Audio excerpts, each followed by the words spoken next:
And we are live. Welcome back, ladies and gentlemen, to another episode of the Golden Ticket Show. I'm Dan with For Frequency's Sake and Gotham Gambling. We're here to get you guys set up for a great Monday night. We got 12 NBA games, we got 6 hockey games, and we got NCAA action starting tonight, the start of the NCAA basketball season. We're going to dive into all of that here momentarily. But first, we're going to get ourselves started out with a recap of our plays this weekend. Now, if you followed along with us on Sunday for Fantasy's Sake, we split even on the 1 p.m. slate. We went 3-2 with our play, with more of our plays there cashing. We got a sneaky pull on the Packers, right? We caught that one right before we found out about Matthew Stafford, so that was a great pull. And then we went 1-2 in our 4 p.m. plays. We caught the Eagles money line, but Jalen Hurts kind of struggled with us, as well as Jonathan Taylor just couldn't get anything done in the second half.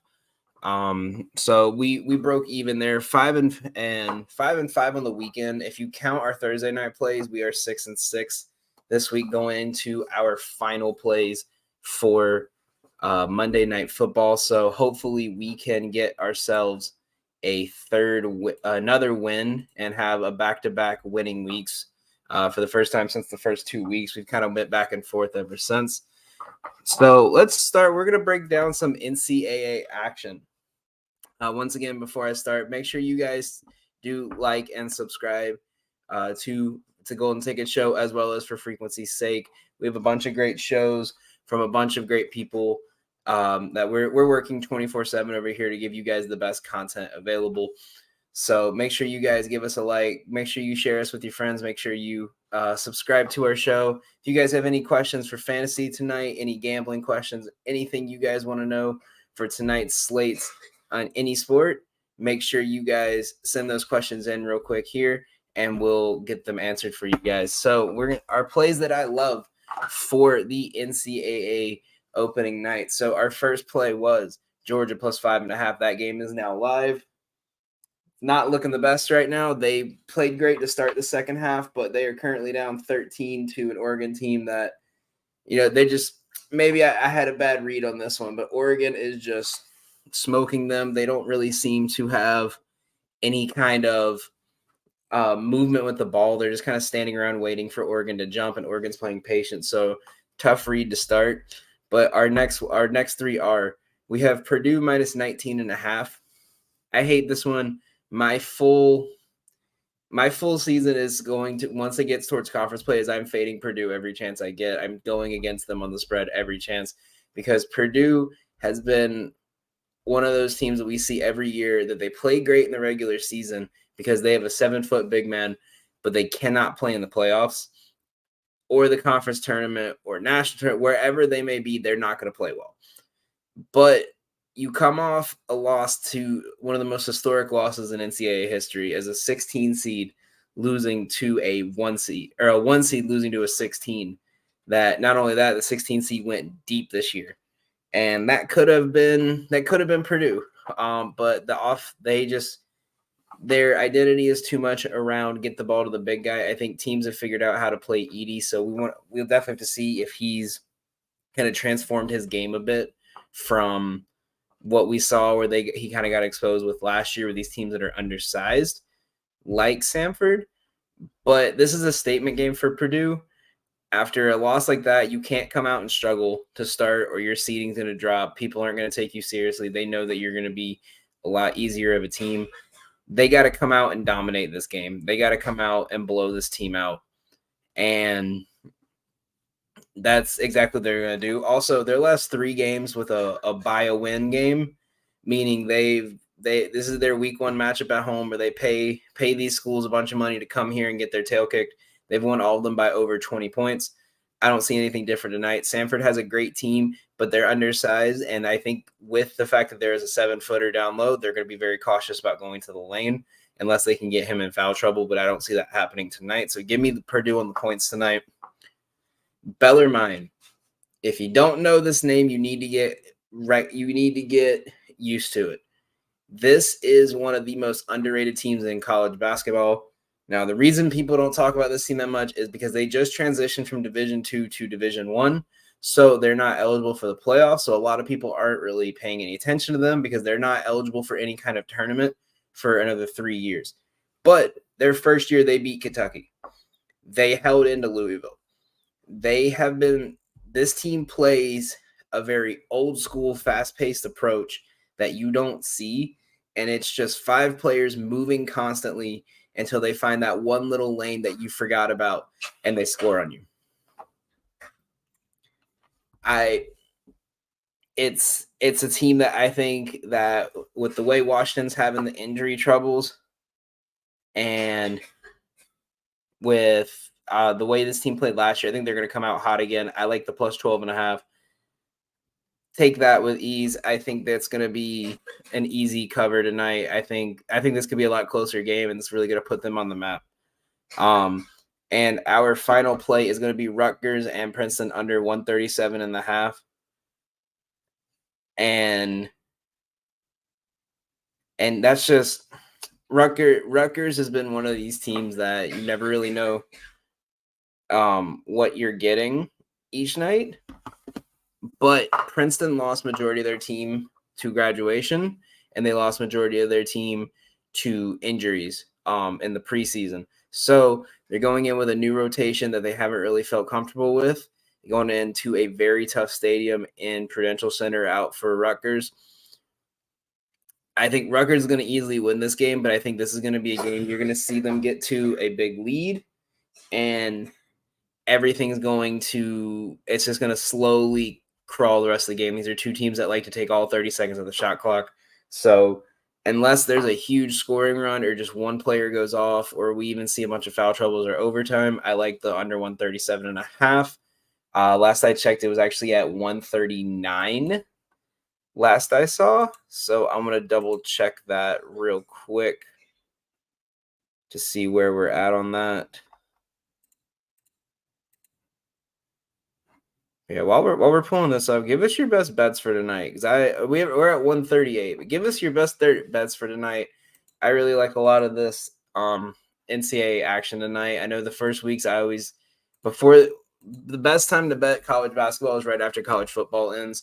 So I always try to be cautious, but I don't like to bet a lot on it, but I do like to bet it because then I have idea on trends and I'm not wasting the first 2 weeks where it's only college basketball trying to figure out who to go for. So be careful with these. Go low unit usage. Do little sweeteners where you got a team that's like minus 200 and then parlay it with a team that's like minus 2,000 to drop the odds down. But and what I mean by that is, for example, we took one today. We took a team at minus 240 and then I put it with UNC at minus 10,000 and that dropped it down under 200. So it's a more viable bet. So stuff like that is stuff you have to look at for this. It's something I like doing. But Rutgers Princeton under 137.5. It's at 138 right now. I definitely take that. If you see it go down under 137, I would start staying a little bit away from it because it's too close for it to be moving like that unless something drastic happens. So, but lock those 4 in. Those are our 4 college basketball plays to start the year. Georgia, I'm hoping can have some kind of a comeback and keep this game close enough for me to sweat it. But right now, a 15-point game is not what we want to see opening night. So we're going to move from college to NBA. So in the NBA action tonight, there's a lot of questions because there's a lot of injuries this week. A lot of teams are on back-to-backs from yesterday. And this is really where we're going to see how they're going to play, how these teams are going to adapt to having to use a little bit of their rotation. So we're going to start a new series now that we're a couple weeks in. We're going to look at players to watch this week in terms of trends, like if you want to take them, fade them, whatever. So the first one, a big tail we're going to take this week is going to be Scottie Barnes. Scottie Barnes has been hot. He has been majority of this team. He put up a triple-double already this year. He's filling a hole that when Siakam struggles is needed. And with Fred VanVleet gone, he took over more of a scoring role, more of a aggressive role. And now that And what's good with it is now if Siakam's struggling, you don't have to keep him in the lineup because then you can move Scotty Barnes to the 4, and you can keep that lineup moving and facilitating. So I really like him this week. If you see his PRAs, his point rebound assist lines close, I would take those. Watch them because sometimes when players have a couple good games, they like to juice the lines a bunch. But he's someone I really like this week. We're going to go to a fade real quick. We're going to fade LaMelo Ball. I think this is going to be a season-long fade. LaMelo cannot shoot right now. He is struggling terribly. He's shooting like 3. He had 10 assists before he made a shot the other night. And that's not a, shout out to him for getting the passes. He shot so poorly that they had to tell him to stop shooting. He was 0 for 9 in the first half with 10 assists.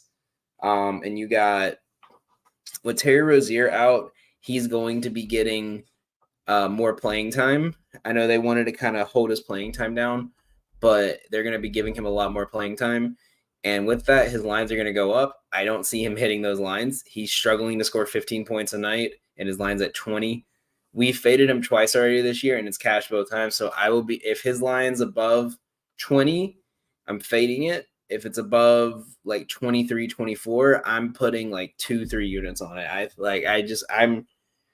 I'm not with the not Trae Young, the LaMelo Ball hype this year. I don't see him doing great. I think he'll pick it up a bit because he has been dealing with injuries and a minute restriction. But as of now, I'm staying away from any overs on LaMelo Ball. Gordon Hayward has been about 90% of that offense, which that Gordon Hayward, Brandon Miller are two to look at now that Terry Rozier is going to be out the next couple of days, because Gordon Hayward right now is putting up about 16 points a game. Miller's putting up about 16 points a game as well. They're going to get more touches, and it's going to help our season-long play because we needed Miller over 14.5, and he's averaging 16. He's going to get more reps, so looking at those two guys. And then we're going to tail heavily the Cleveland Cavaliers this week. They play the Thunder, the Kings, and I think it's the Rockets is their third matchup this week. They're playing two injury-prone teams. De'Aaron Fox may not be a full go this week. Shea is still dealing with this knee injury, and they're still missing a couple players for the Thunder. So this is a team that I think is, now that they're fully healthy, they got Jared Allen back. They have, they have Jared Allen back. They have Garland back fully healthy. I think this is going to be a week where the first couple games, it might be a bit of a struggle for those two, but with their full lineup back, I think they're going to be healthy enough now to really put teams on notice and kind of bring themselves back into that top 10 power ranking team that we kind of expect them to be every year. So I really like them, even though there's probably going to be a minute limit restriction for Allen. But they've played steadily without him, and he's just making it even better for them. So we're going to be tailing them. But enough of that. We're going to go ahead and go straight to our plays. We have two player props that I really love I wanted to bring to you guys, and we have we have a money line and a spread that I really, really love. So our money line, we have Celtics money line. The Celtics have been one of the hottest teams. I know the Timberwolves have been a great defensive team this year, but I don't see them matching up well against. I think there's too much depth in Boston, and they're just going to slowly keep pushing this pace. They're going to slowly keep just forcing you to use your bench, knowing that they have a deep bench. And there's just too many ways to beat you. They can beat you with Tatum. They can beat you with Jaylen Brown. They can beat you with the pick and pop. They can beat you with Porzingis and Holiday, Derek White. They have too many options for a team that, really that has a good 3-man center rotation, has a solid 2 and 3 in McDaniels. But I think their offensive struggles are going to cause a lot of toughness for them tonight, and I think that's easily going to turn into Celtics points. And when we saw them play teams like this last year, this is when they would crack under pressure and the Timbers will start fighting against each other. So I'm not saying we're going to see that tonight, but This is really a test game for them, but I think they're going to play great. I just don't see them coming out of this with a win. So we're going to take that right there. And we have Nets plus 6.5. Now, I think this line moved up. I'm going to do a double check. This line is now it's actually at 5.5. So you're getting an extra point off of what, or I got an extra point off of what Vegas has had at me first. So with that, the Nets have been one of these teams that you're going to forget about them for about 3 weeks into the season. And then in December, you're going to look at everything and say, wow, how are the Nets, over 500? How are the Nets this? Because they kind of go back and forth every week. They have a really good team that it's just who's hot. Instead of them having a real game plan, it's just who's hot each night.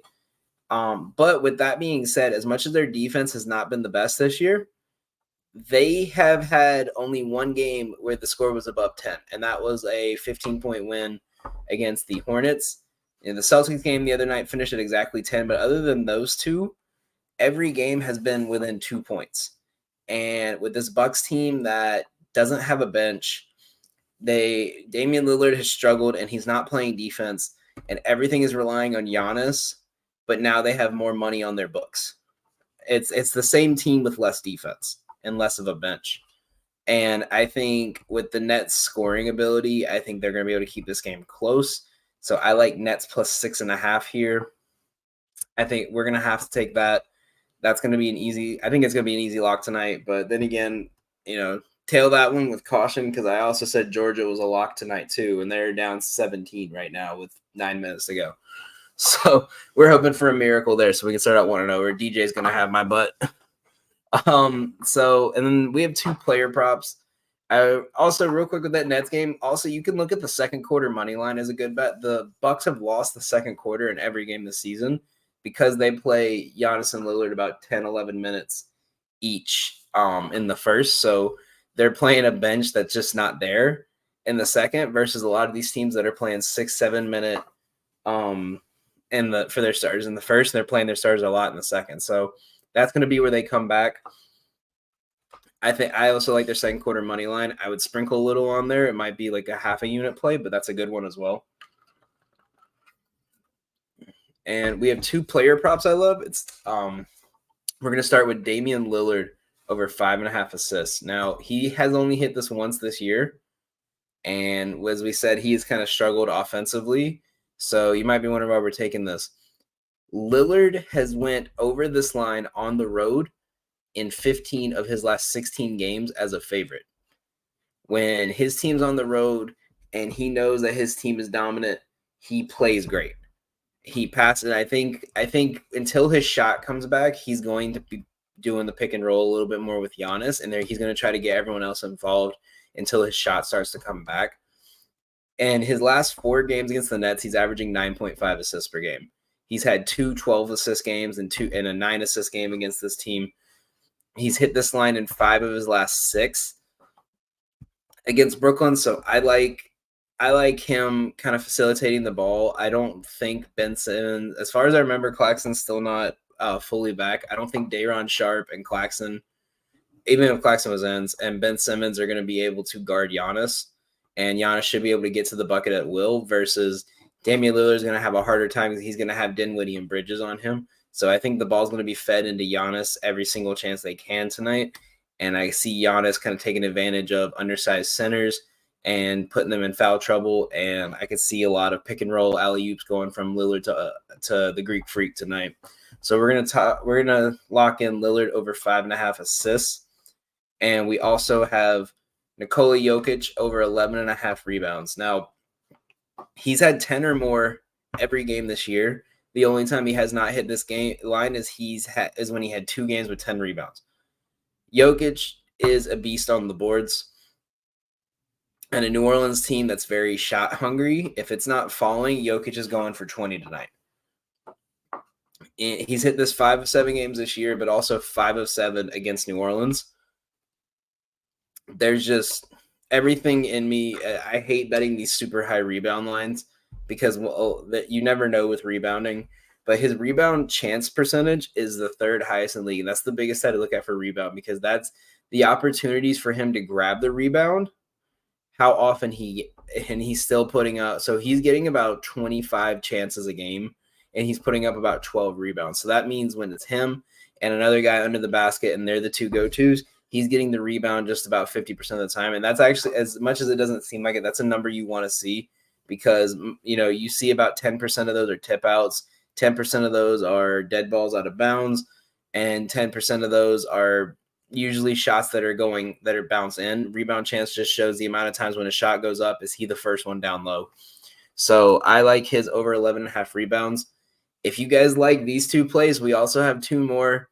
Not going to give you guys everything tonight because we do have a bunch of plays to go over, but make sure you guys follow us over at Gotham Gambling on Twitter and at For Frequency's Sake over on Twitter and Instagram. We posted all of our plays for today. We posted a full card. We had 4 NBA plays, 4 college basketball. We have a Monday night parlay coming out, and we have 2 hockey plays. We haven't done much hockey because my partner Frank is the one that usually handles hockey. He's been kind of MIA with some stuff the last couple of weeks, so I know he has not been able to give me as many plays. But I took it upon myself today. I found a couple really nice plays that I like and I think are going to cash tonight. So we're going to rock with those 2 hockey plays. We posted those over on Twitter.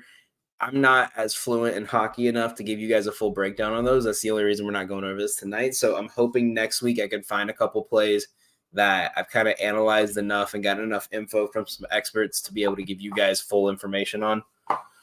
So once again, check that out on Twitter. Check that out on our Instagram. We're posting stuff every day. Also, check out our TikTok For Frequency's Sake. We're posting college football plays. We're posting betting challenges. We're posting anything fun to do with gambling and fantasy football and just anything fun that has to do with football and basketball and baseball and any of the sports. So go check us out there too.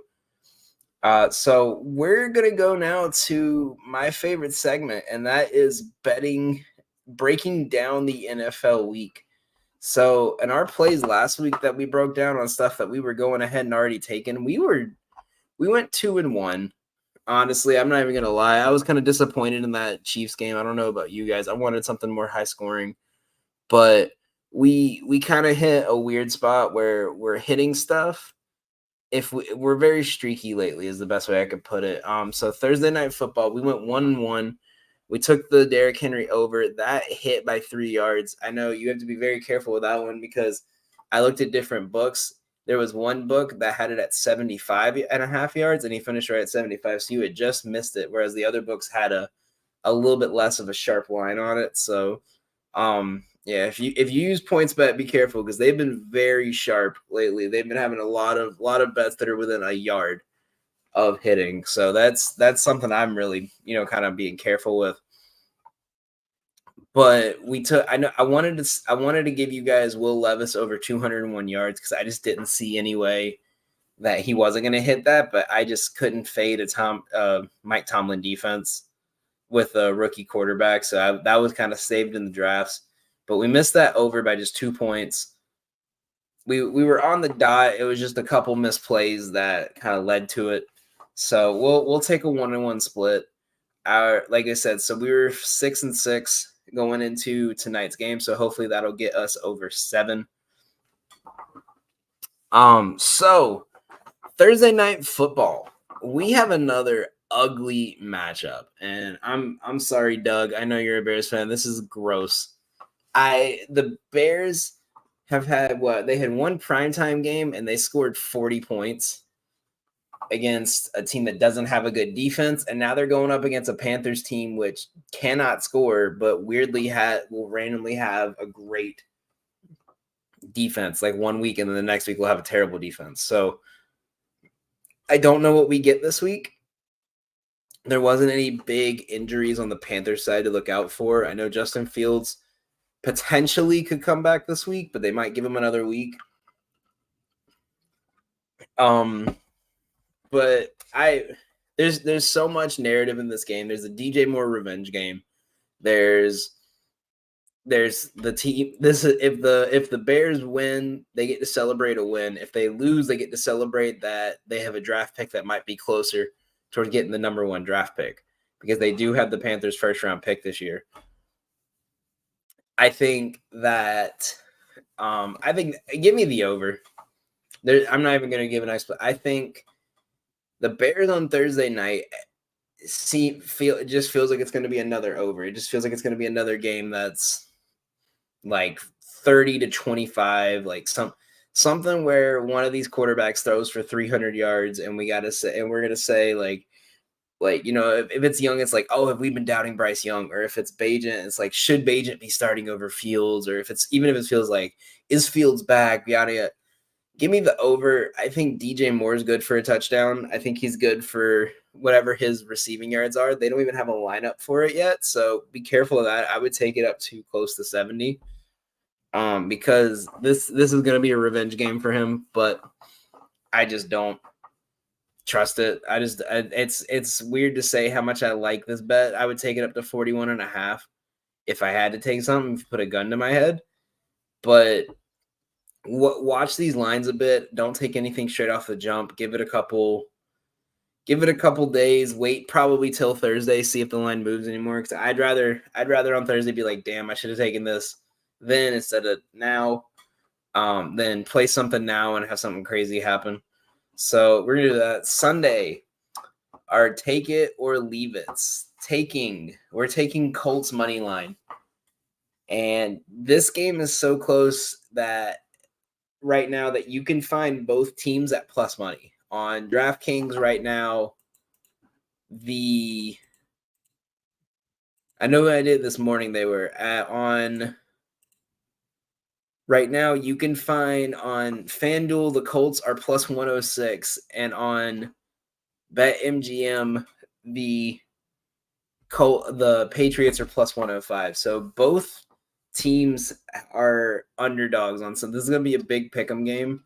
If you're a arbitrage bettor where you like to bet both sides, this is the best game to do that, because you get both teams at plus money. So no matter what, you're making a profit. And for if you don't know that, if you put $10 on both teams as an underdog, and no matter what, you're still coming out with at least a profit. So that's used more for people they bet like thousands of dollars. But if you're one of those kind of bettors, if you like those, that's going to be your go-to. Mac Jones looks solid, but can it last is the big thing. The Colts have been really consistent on offense with a backup quarterback. So I like Colts money line. I took it at plus 106. It's plus 104 now.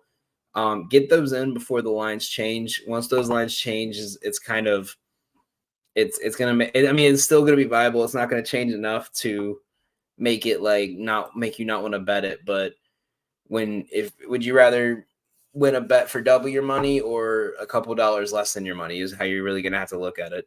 So I like Colts money line there. I'm going to take the Titans and the Bucks over. I'm going to buy into the Will Levis hype. This guy has been great.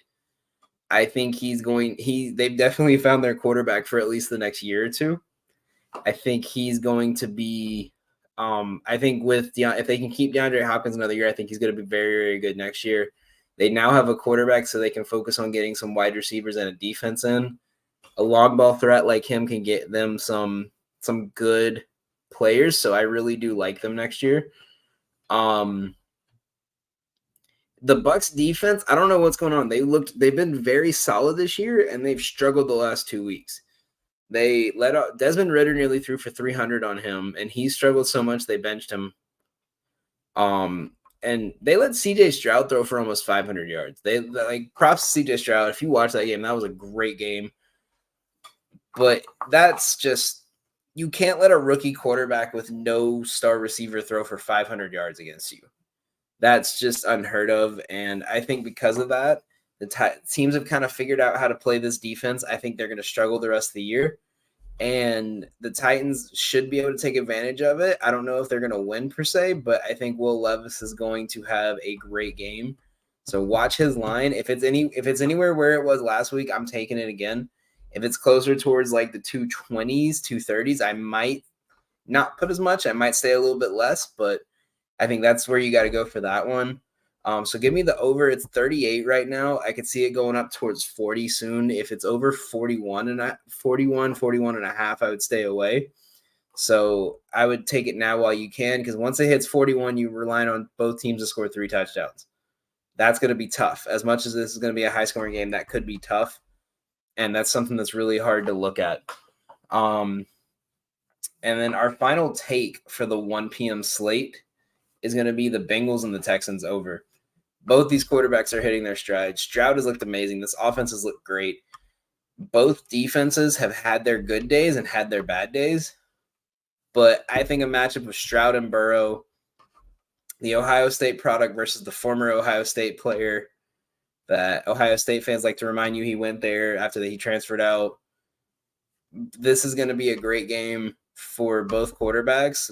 I think this is going to be a very fun game to watch. Give me the over. It's 44 and a half. I think if it goes closer towards 46, I would stay away. But for right now, take the over 44. If it drops because there's a lot of people betting on it, then I would stay away. If it drops because of an injury, I would just take it case by case scenario. But I do really like that, so we're gonna take that. The no touches this week, the stayaways. We're not touching Baltimore, Cleveland. AFC North divisional matchups have been low scoring games, but these two teams have been scoring a lot, and their defenses have been very good.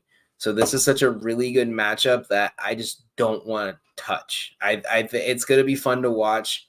I just want to sit back and enjoy some hard-hitting football and watch Lamar Jackson run around Myles Garrett for 60 minutes. And then the other one we're staying away from is another matchup. I just want to enjoy watching it. Jacksonville and San Francisco. I know everyone has all the talks about Purdy, but they just came off a bye. They had an extra week to kind of focus up their offense. So I think this is going to be a great defensive matchup between both teams. If you did take anything, I would lean the under. I wouldn't put a lot on it, but I'm just going to sit back and enjoy watching this, knowing that it's going to be a great game to watch, regardless of the score. It could be 7-0. It's going to be a good game. We don't have any takes on the Sunday or any leaves. There's too much info on these Sunday games that we have to kind of wait and see. I mean, we got the Giants, Cowboys isn't worth taking. Lions, Chargers, we got to see how they do tonight. With no wide receiver core. Commanders, Seahawks, I just don't trust that matchup. The odds are too high. There's not much to look at for that one. And then the Jets, Raiders, I tend to if a team with a first coach who just debuted wins their first matchup, I try to stay away from any money line or spreads for those, because you got to see if it was just the hype of, oh, the new coach is here. Or is it like, oh, this guy's a legit coach? Like what we saw with the Colts last year, where everyone thought, oh, it was a fluke. Jeff Saturday won his first game, but then they won the next one and the next one. I would say if you want to take anything now for Monday night, the only book that has odds on it right now is MGM and Caesars. But I would take the under in that. 46.5 seems really high for a Broncos-Bills game, after the Bills got held to 18 points by an iffy defense. So this could be Josh Allen saying, hey, I got to get my team back in there. We could see Gabe Davis going off because he didn't get a single catch. But I think if you want to take anything on the late night games or the primetime games, I would take the under on that one. Again, another lean. But that's what we have for Sunday's games. So once again, we got time. Well, we'll go over our NHL plays just a little bit for you guys here. So we have 2 plays tonight. We took both underdogs to cover their spread or their puck line if you're a hockey fan. So we have the Bruins plus 1.5 to the Dallas Stars. The Bruins have covered a 1.5 spread every game this year. They've won most of their games. Every loss they've had has been a 1-goal loss. This is a team that fights very close, low-scoring games. They are never down by a lot. I don't see them losing by 2 against a Stars team that's offense has just been not the best the last couple games. So I like that one. And the other one is I got this one actually from the Action website. So this wasn't even my own pick, but this is one I just liked too much. And after reading up more about it, it was good. Tampa Bay to cover a 1.5 spread. The Lightning have been very good this year, and so is the Maple Leafs, but the Maple Leafs don't have the depth that the Lightning do. And I think everyone thinks because it's going to be a revenge game that the Maple Leafs will play good, but that's just not the case. I think it's going to be I think it's going to be another close game. It could be low scoring, but I think these teams are going to be shooting it a lot, and they're going to be trying to put the puck past the goalie a lot, and I think that's going to cause this game to be very tight. So give me the 1.5 spreads. I don't see these games going to a 2-point lead ever in the game. This could be one of those games we see a goal and a tie and a goal and a tie constantly back and forth. So those are our two NHL plays that we have for tonight. Now we're gonna go over this is probably my favorite one we have done in a while, is for our primetime Monday Night Football parlay. So our official play is going to be under 41.5. That's what I caught the line at. I think right now it's at, let me double check that. Right now it is at 39.5, but I caught it at 41 a little bit earlier today. So that's going to be our official play. Can Zach Wilson keep the streak up is going to be the big question. I'm not too sure. I feel like he's one of those quarterbacks. He could be steady for another couple weeks, and then we just see this fall off. And then we're like, oh, he's back to what he used to be. How is Herbert doing with his finger? I think he broke his finger like a couple weeks ago, and his throwing arm has just not looked right the last couple weeks. So I kind of want to see what he does with, he's lost a lot of his wide receivers. It's just Keenan Allen at this point, and I want to see what he does with these guys. So I really want to see how he does. But I think in a game where they're going to have to pass a lot, that because the Jets have such a good defensive line, that I think he's going to be able to get a solid amount of passing yards. And like I said, what are they going to do with this wide receiver situation? They're down two of their best wide receivers to the IR. They have Keenan Allen and a rookie who has not been the best. So I really want to see what they're going to do tonight. So we have our official play, and it's going to be posted on Twitter in about 15 minutes. So if you catch it here, you might catch the odds a little bit better. So we have Herbert to throw for 200 passing yards today. This has hit every game this season, but I think one. And Herbert 200. A guy like Herbert throwing 200 yards is just easy money. It was a super low leg. But I really liked that one. Our second leg of that is Eckler 70 plus rushing and receiving yards. If the ball is not thrown to Keenan Allen, this ball is going to be thrown to Eckler. If they get some kind of a lead, he's going to be their RB1 all night. He's going to get most of the touches, and he's been their drop down guy. He's hit over 100 in just about every game this year, so 70 is a very low grab. And then our last one is we took an alternate line under 46.5. I took a couple extra points on this one, just in case we see a tough kind of offensive game where both defenses just get exposed. But this was more, we got a boost on this one from MGM, so that's why we took a couple lower odds on that one. After the boost, it came out to 255. The original odds were 170. So I think the books are very high on this Jets defense and the wide receiver situation being so grim for the Chargers. And I think they're really going to try to I think the Chargers are going to take advantage of a lot of people doubting their arms. I think everyone's going to be prepared for Eckler to get a lot of rushes. And I think that's going to lead to a lot of passes and a lot of chucks down the field. I think Allen's going to have a big game. I think Herbert could have a big game. But that's our play. It's at plus 255 after the boost. We caught it this morning at 170 without the boost. So that's what we are going to be taking. So that is it for us tonight. Make sure to check us out on TikTok, YouTube, Instagram, Facebook, Twitter. We're posting content daily. I'm posting content daily. on our page over at Gotham Gambling. You can see our logo on the top, well, left, right, whatever angle it is for you. We're getting close to 100 subscribers on YouTube. That's our goal. That's what we're trying to hit before the end of the new year, if not the end of the month. So make sure you guys share us with your friends.